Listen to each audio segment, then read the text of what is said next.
اعوذ باللہ من الشیطان الرجیم بسم اللہ الرحمن الرحیم الحمد للہ الذی جعل کمال دینہ و تمام نعمتہ بولایت علی بن ابی طالب علیہ السلام صلاۃ و سلام علی سید الانبیاء المرسلین وآلہ الطیبین الطاہرین المعصومین اما بعد بسم اللہ الرحمن الرحیم۔ انجمن مقصد امام حسین علیہ السلام گروپ کے تمام ممبران کو السلام علیکم، تحفہ جاری علیہ السلام مدد۔ درس احکام کا آج 7واں درس آپ عزیزان کی بارگاہ میں حاضر ہیں۔ آج کے اس درس میں ہم قضا روزے سے متعلق چند دیگر بحث کریں گے، کیونکہ کل گزشتہ درس میں ہم نے بھی قضا روزے کے متعلق چند عرائض پیش کیے تھے۔ آج یہ کہ پاگل ٹھیک ہو گیا ہو تو پاگل پن کے زمانے کے قضا روزے رکھنا اس پر واجب نہیں ہے۔ اسی طرح کافر مسلمان ہو گیا ہو اور کفر کے زمانے کے قضا روزے رکھنا اس پر واجب نہیں ہے۔ توجہ، اگر مسلمان کافر ہو جائے اور پھر واپس اسلام کی طرف لوٹ آئے تو کفر کے زمانے کے روزے رکھنا اس پر ضروری ہے، قضا اس کی ضروری رکھے۔ اگر انسان مست یا مدہوش ہو جائے اور روزہ نہ رکھ سکے تو ان کی قضا واجب ہوگی۔ اس سے فرق نہیں پڑتا کہ یہ مدہوشی شراب پینے کی وجہ سے تھی یا دوا یا کسی اور وجہ سے تھی، یا جان بوجھ کر استعمال کیا تھا، علاج کے گھر سے پیا تھا یا کسی اور وجہ سے، بہرحال اس پر قضا واجب ہوگی۔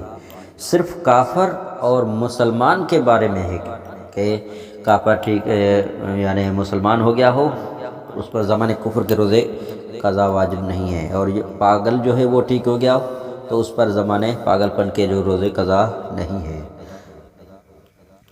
قضا روزوں کی تعداد، سوال، مثلا یاد نہیں ہے کہ شک ہو رہا ہے کہ 5 روزے قضا ہوئے تھے یا 6، میری ذمہ داری کیا ہے؟ فرماتے ہیں جتنے روزوں کے بارے میں 100% یقین ہے اتنے قضا روزے رکھیں۔ قضا روزوں میں ترتیب مجھ پر مثلا 1427 ہجری کے ماہ رمضان کے 5 اور 1428 ہجری کے ماہ رمضان کے 4 روزے قضا ہیں، تو اس پر کیا حکم ہوگا؟ مثلا ابھی یہ کہہ رہا ہے کہ روزے باقی ہیں، یعنی ایک سال کے 5 اور دوسرے سال کے 4 روزے ہیں، تو اب ان کی قضا کیسے رکھے گا؟ قضا روزے رکھتے ہوئے ترتیب کا خیال رکھنا ضروری ہے کہ پہلے 1427 ہجری والے روزے مثلا قضا روزے رکھوں، یا بعد میں 1428 ہجری والے، یا میری مرضی ہے کہ میں 1428 والے پہلے رکھوں اور 27 والے بعد میں رکھوں۔ اب اس میں ترتیب کیا ہے؟ فرماتے بس اتنا خیال رہے کہ اگر 1429 کا ماہ رمضان آنے میں 4 دن باقی ہیں تو پھر 1428 ہجری والے 4 روزے رکھنا واجب ہے، اور اگر 5 ہے تو وہ 5۔ اگر یہ مسئلہ نہ ہو تو ترتیب کا خیال رکھنا ضروری نہیں ہے، جب جواب کی یعنی روزے رکھیں۔ کسی نے بیماری یا حیض یا نفاس کی وجہ سے روزے نہیں رکھے اور اس سے پہلے کہ ماہ رمضان ختم ہوتا اس کا انتقال ہو گیا تو کیا یہ روزے اس کے قضا مانے جائیں گے؟ فرماتے ہیں جی نہیں، یہ روزے اس کے قضا نہیں ہوں گے۔ بچی بالغ ہوئی، بیمار نہیں ہے مگر روزے رکھنے سے کمزوری محسوس کرتی ہے اور روزہ نہیں رکھ سکتی، یہ سلسلہ سارا سال رہتا ہے یہاں تک کہ اگلا ماہ رمضان آ جاتا ہے، تو کیا اس پر قضا معاف ہے؟ فرماتے ہیں جی نہیں، قضا باقی ہے، البتہ فدیہ واجب نہیں ہے۔ اسی طرح جوانی میں روزے نہیں رکھے، اب بوڑھا ہو گیا ہے، توبہ کر چکا ہوں مگر قضا روزے نہیں رکھ سکتا، کیا مجھ پر قضا ساقط ہے؟ فرماتے ہیں نہیں، قضا ساقط نہیں ہے۔ زندگی میں کسی کو اجیر بنا سکتا ہوں کہ وہ میرے روزے اجرت پر رکھ لے؟ جی نہیں، وصیت کریں تاکہ انتقال کے بعد ورثہ اس سلسلے میں کچھ اقدام کر سکیں، اگر چاہیں تو انتقال کے بعد یعنی ایک تہائی مال میں سے اجرت پر روزے رکھوانے کی وصیت کر دے۔ یعنی زندہ ہوتے وقت انسان اپنی زندگی میں اپنے اعمال کسی سے نہیں انجام دیا جا سکتا ہے کہ بھئی میں نماز نہیں پڑھتا، بس آپ میرے نماز پڑھے، آپ روزہ رکھیں میرا، تو یہ نہیں ہو سکتا، یہ کلی قاعدہ ہے۔ مرنے کے بعد اس کی جو ہے قضا مثلا رکھی جا سکتی ہے، اجرت کی بجائے اس کے وارث رکھیں یا کوئی اور کسی اور سے۔ ماں باپ کے قضا روزے فرماتے ہیں بڑے بیٹے پر واجب ہے کہ ماں باپ کے قضا روزے رکھے یا کسی سے رکھوائے، چاہے اس کے لیے رقم خرچ کرنا پڑے۔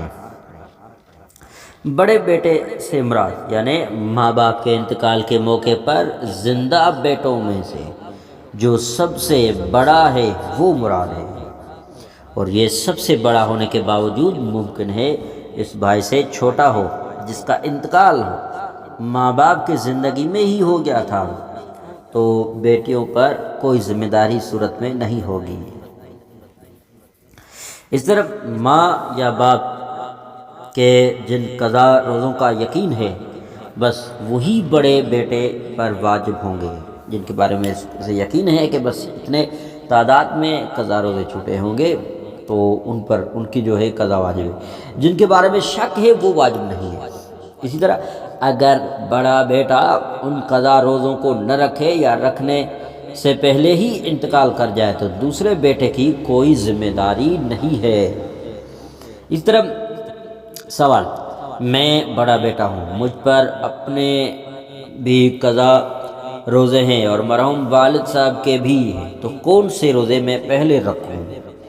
فرماتے ہیں کہ دونوں میں کوئی ترتیب نہیں ہے، کسی کو بھی پہلے رکھ سکتے ہیں، لیکن اگر آپ کے قضا روزے گزشتہ ماہ رمضان کے ہیں اور آئندہ ماہ رمضان سر پر ہے، یعنی وہ آ رہا ہے، مثلا جو گزشتہ مثلا میں بیان کیا کہ 5 روزے گزشتہ سال کے ہیں اور 5 دن آئندہ رمضان میں ہیں، تو سب سے پہلے اپنے روزے یعنی اتنے ہی دن بچے ہیں تو جتنے روزے آپ پر باقی ہیں تو ان کو پہلے رکھنا ضروری ہے۔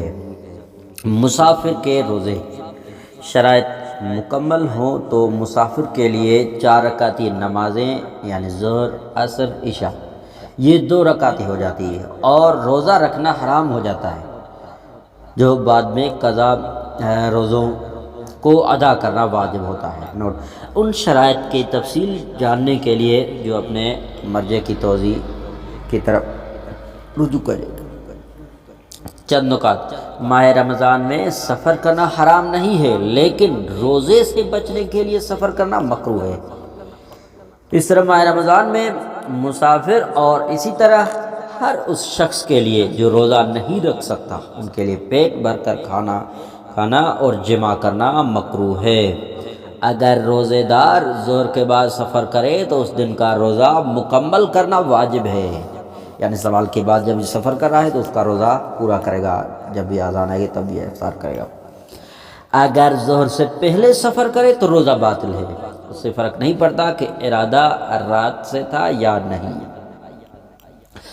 اس صورت میں بھی کھانا پینا وغیرہ اس وقت تک نہیں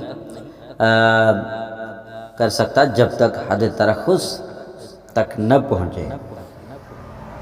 حد ترخص کیا ہے؟ حد ترخص یعنی وہ جگہ جہاں سے نہ اذان شہر سنائی دے اور نہ شہر کی دیوار دکھائی دے۔ اگر مسافر ظہر سے پہلے وطن پہنچ جائے یا ایسی جگہ پہنچ جائے جہاں اسے 10 دن ٹھہرنا ہو تو اگر اس نے مبطلات روزہ میں سے کسی پر عمل نہیں کیا ہے تو روزہ رکھنا واجب ہے، اور اگر ایسا کوئی کام کیا ہے یا ظہر کے بعد داخل ہو تو اس دن کا روزہ نہیں رکھ سکتا، بعد میں قضا رکھے۔ مستحب روزے، فرماتے ہیں جس پر ماہ رمضان کا قضا روزہ ہے کیا وہ مستحب روزہ رکھ سکتا ہے؟ جی نہیں، وہ جس پر اپنی واجب قضا ہے تو وہ مستحب روزہ نہیں رکھ سکتا۔ اسی طرح کوئی اور روزہ مثلا کفارے یا نظر کا باقی ہے، کیا یہ مستب روزہ رکھ سکتا ہے؟ اس صورت میں آیت اللہ خوئی آیت اللہ سیستانی کے نزدیک جی ہاں رکھ سکتا ہے، اور امام خمینی آیت اللہ خامنہئی کے نزدیک نہیں رکھ سکتا۔ سوال: میں نے مستحب روزہ رکھا اور ایک مومن دوست نے مجھے کھانے پر انوائٹ کر لیا، میرے لیے کیا بہتر ہے؟